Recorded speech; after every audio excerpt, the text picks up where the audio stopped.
Leadership always starts with one thing. It starts with somebody willing to be accountable for implementing something.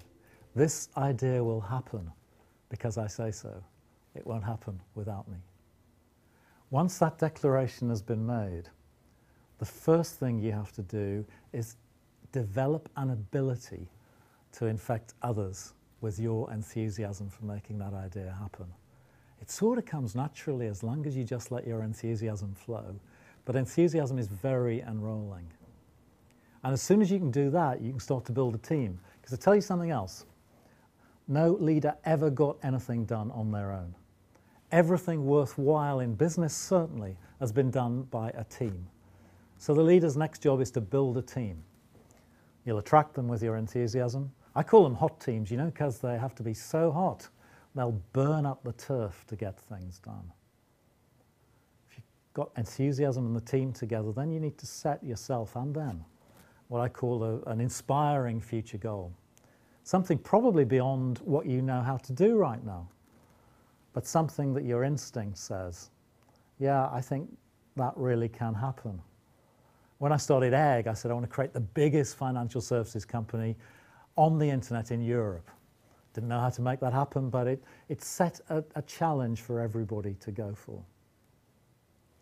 Now, once you've got that in place, the next thing to do, and this is probably the most fundamental principle of leadership, all great leaders display it, whether they know they're doing it or not, and that is you've set that future goal, and you have to constantly believe, probably quite irrationally, that you will ultimately prevail, that you will ultimately get there.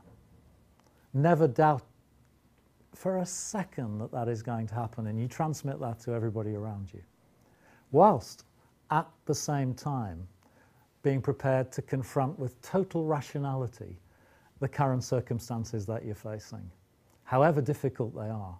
And you're being very rational in that, and you're kind of almost being unreasonable in your belief that ultimately you will prevail. But in doing that, you kind of set a gap. You set a gap between where you are now and where you're going. And that gap gives people who are working for you the place to invent into. They're going to constantly invent new ideas to fill that gap. And you know, the final thing I would say about leadership is that it's sort of important to stay alive. Because to some degree you make your own luck by the way you communicate your enthusiasm and what you're willing to ask for. But certainly in the life of a new company, fortune evens out over time. There are periods of good fortune, periods of ill fortune. It's really important to stay focused and stay alive when things aren't going well. And in a new business, that means do not run out of cash. Whatever else you do, don't run out of cash. Then keep your eyes open. At some moment, and this is true of every new business I've been involved in and every one I've looked at, something's going to happen. And if you spot it and grab it, you'll ride a growth curve, and all it takes is being alive at the moment that piece of good fortune happens and being prepared to ride it. All of that, put it all together, and you've got great leadership.